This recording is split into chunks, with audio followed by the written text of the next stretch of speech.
Ladies and gentlemen, thank you once again for tuning in to another episode of Generation of Wrestling Podcast. As always, is yours truly, the 28-year-old piece of gold, the franchise, aka the showstopper, better known as the GOW's resident tribal chief. And with me, as always, I got my tag team partner, my brother, my family. He is the flyest in the room, Mr. 1, 2, 3. Pin that ass down, K Breezy, aka King Too Cold in the building. Bro, what's good? Man,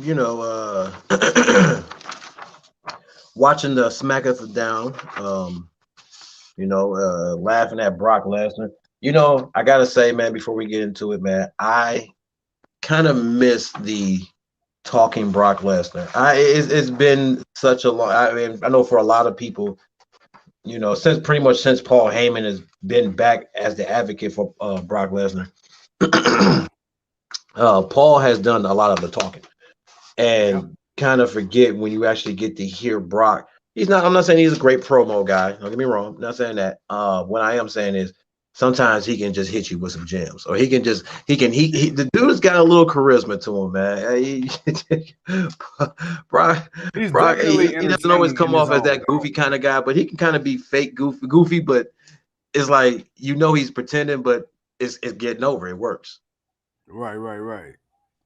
Well, yeah, like you said, man, it once again, it was cool to see Brock come out and talk because, if you remember back in the day when him and Kurt Angle, when they used to have their back and forths, or you had him and Eddie Guerrero with the whole mariachi band, or hell, even when you had Brock Lesnar coming out with the Brock party, when he won Money in the Bank with the jukebox, and, he up here dancing and, 1-2 stepping, and it's like, what the hell? Is this Brock Lesnar or JBL? You ain't know what was going on.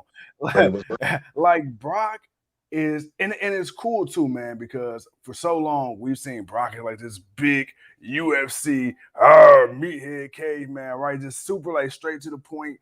I'm gonna come whoop your ass, do my 3 moves, hit you with Suplex City, and leave. Now to see Brock as, he's always been a fan favorite, but to see him now as a good guy and embrace being the good guy, like, that's the thing. I don't think he's pretending. I think he's genuinely going out there and having fun being the good guy, kind of letting his hair down, literally. And just I don't even think he's been a good guy. I just think he's not the heel right now. I just don't think he's the heel.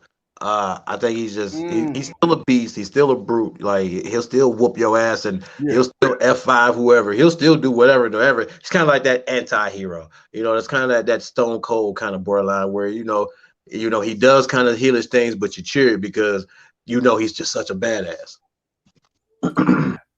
Earl, what's up, Earl? Benjamin, what's good? Earl says, I figured out what the hell Vince is doing. He's hitting the reset button on the entire WWE. You know what? I feel like that is a fair assessment. I feel like it started and, is being more heavily focused on NXT, but I do see elements of a reset, man, trickling. I'm not going to say trickling down, but making its way up from the bottom to the top, so to speak.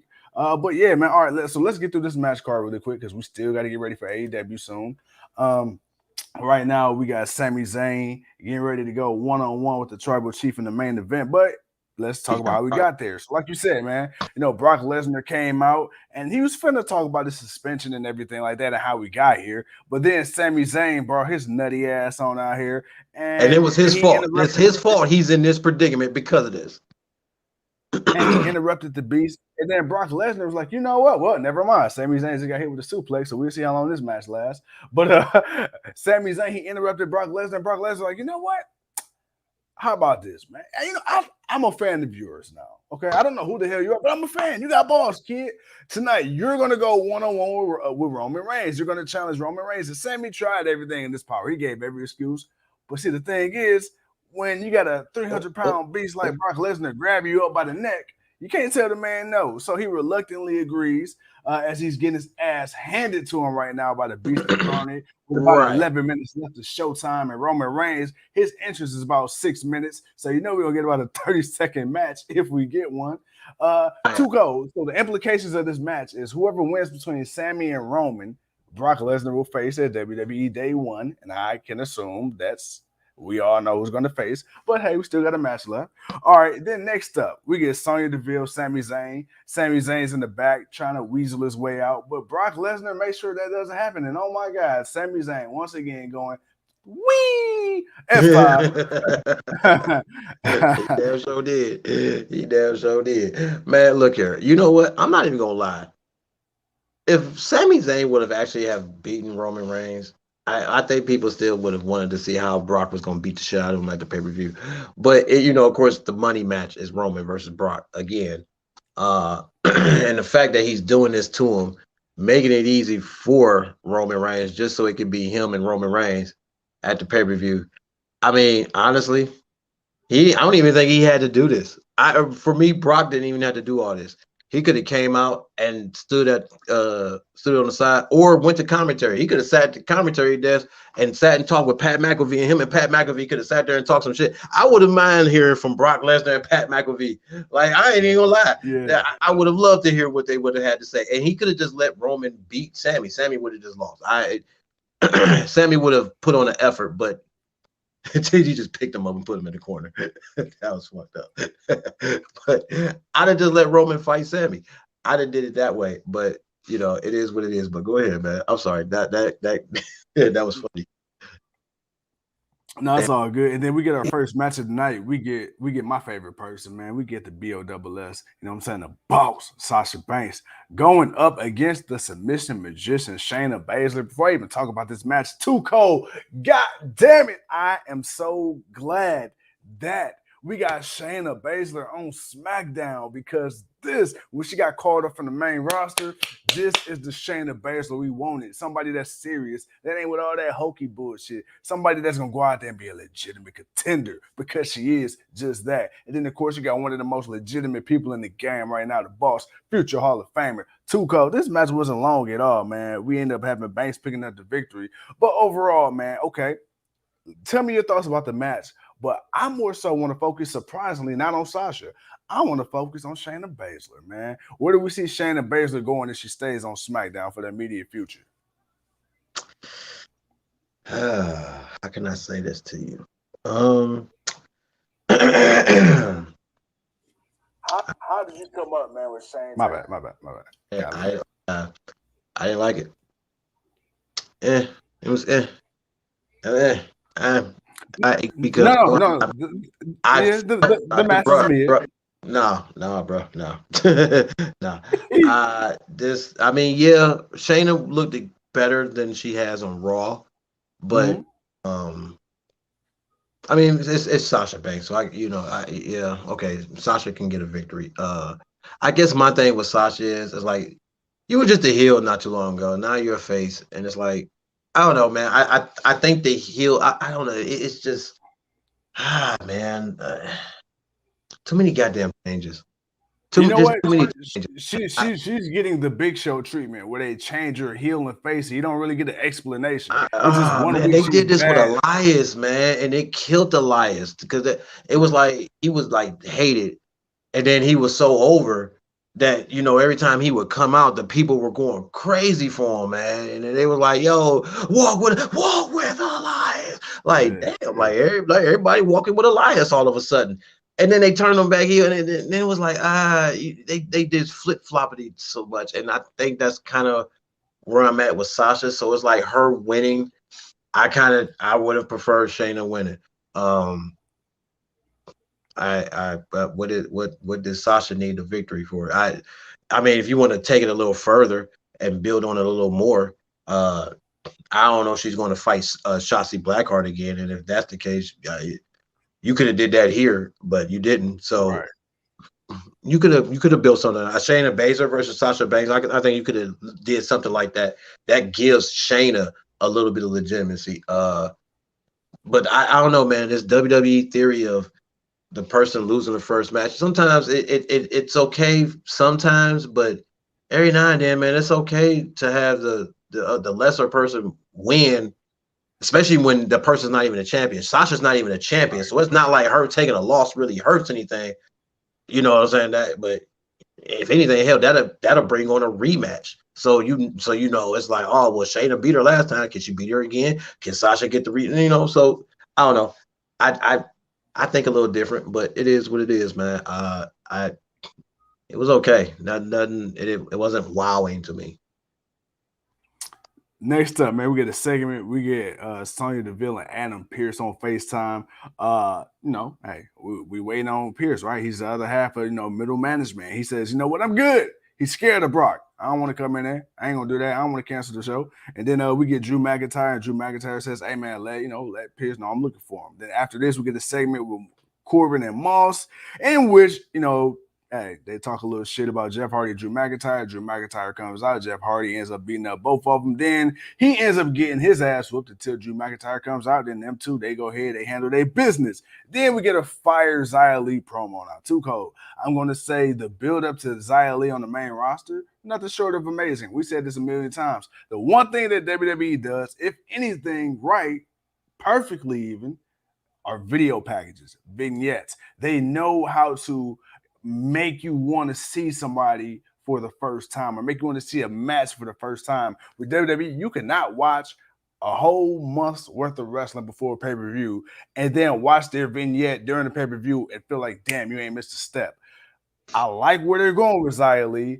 Unfortunately, we've seen this a little bit one too many times where they build somebody up, man, and then you get that infamous 3-week push, right? And then after that, it's kind of they kind of fall by the wayside. She didn't have the best career in NXT, but towards the end, she kind of had a resurgence when she was with Tian Sha. Now it seems like she's going to be on her own again on SmackDown. Too cold, man. Are you buying into the SmackDown, the main roster version of Xia Li? I know we ain't seen her yet, but if you had to go off of faith, right? Off of faith, no bias, we ain't talking about what happened in the past. Right now, do you think that Xia Li has a chance? Right now I see them doing with her the way they were building her in NXT the first time. Yeah. That's really what I'm seeing here. It's like, okay, this is kind of, now, it's a little bit different with the stories and the graphics and whatnot and what they're building to, but I definitely see them kind of repeating the way they kind of told her story or the way they kind of displaying her a little bit in NXT. So it's like, wow, it's kind of shocking to see a little bit of continuity from that. But other than that, yeah, it's just unfortunately, I know not to get excited about somebody because it's like, all right, we'll see her, but what will they do with her? And after a while, that's when you get to lose interest because you don't like what they do with the people. Not all of them.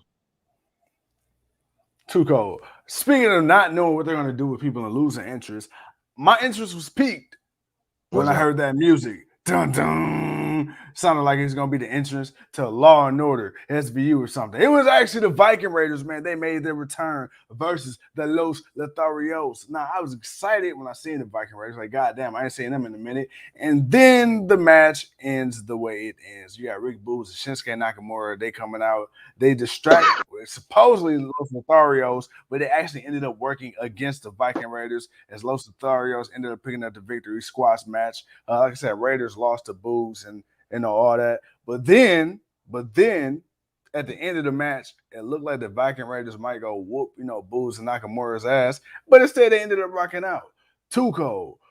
Is there hope for the Viking Raiders? Because we know how they were in NXT. Oh my God, those matches they had in NXT, especially with Undisputed Era, I believe at War Games at Once Upon a Time. Like, yo, dude, like the Viking Raiders were the shit in NXT. And to a degree, when they came up to the main roster, do we see this as something not to really worry about? It was just, it was just one match, or do we kind of see the writing on the wall for the Viking Raiders? I think the writing's on the wall. So, yeah,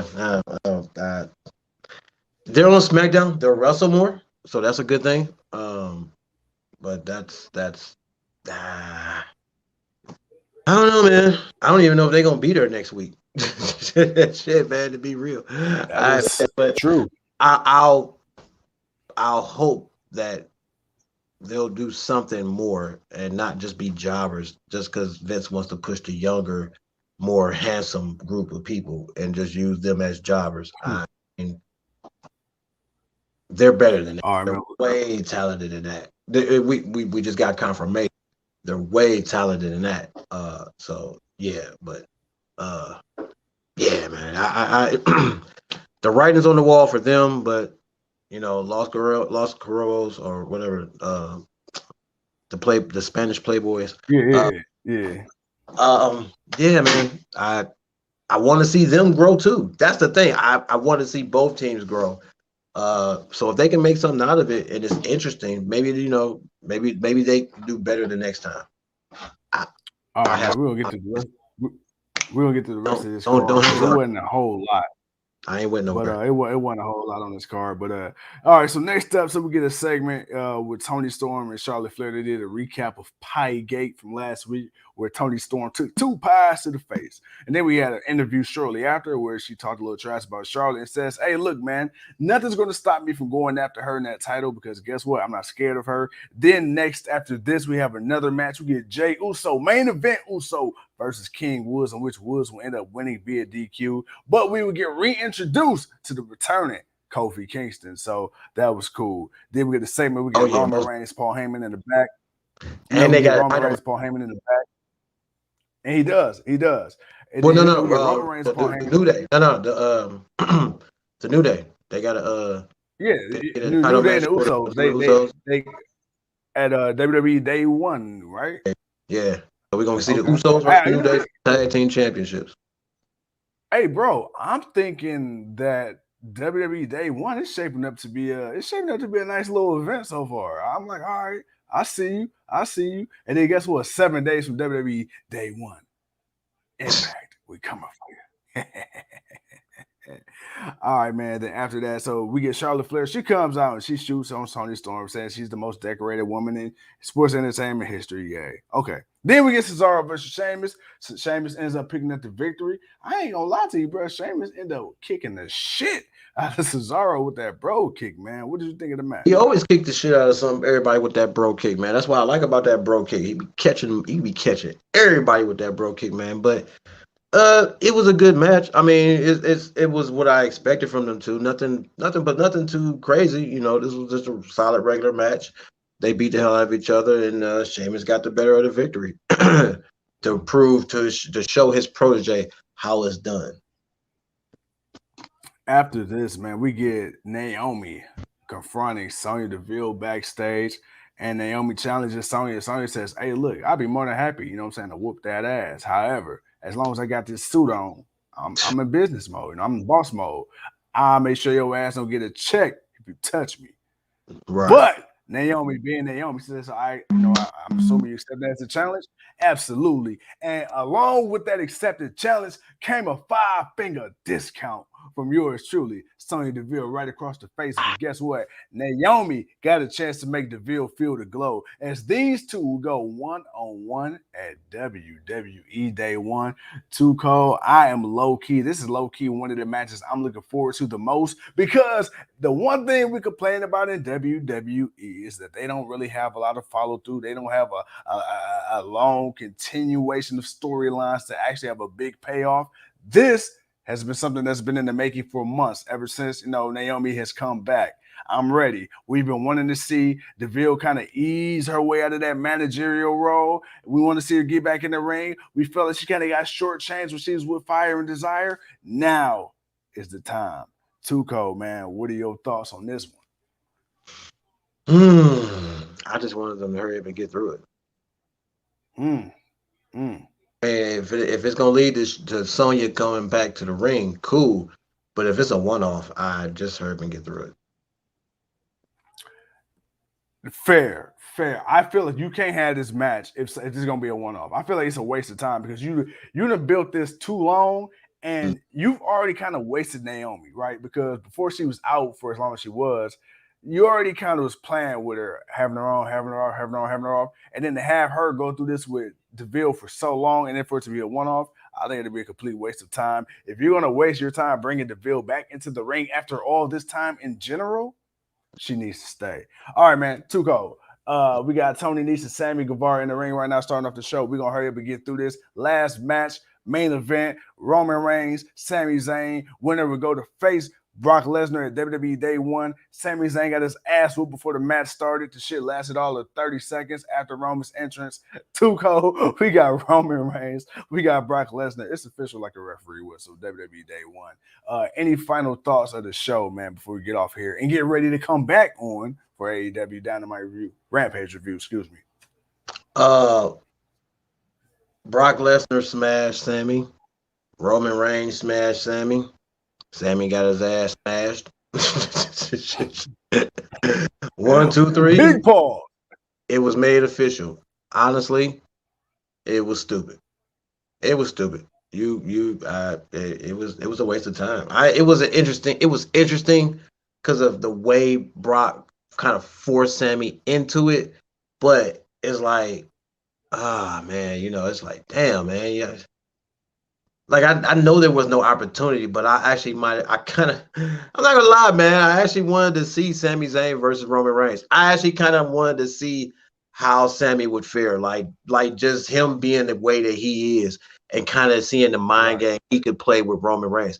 I don't know. I was actually looking at it kind of from a psychological, standpoint, just from how they could kind of work it, or would they just make it a smash? Would they just make it a squash match? But I think that was my fault. I gave too much of a damn, and we got what we got. So it is what it is, and we about to get out of here. All right. Well, with that being said, ladies and gentlemen, thank you once again for tuning in to another episode. And guess what? Y'all ass is coming right back in about another 30 to 35 minutes for the main event, because we coming back with another review, this time AEW Rampage. But until then, I'm the 28-year-old piece of gold. He's too cold, and we'll see y'all in a minute. Peace.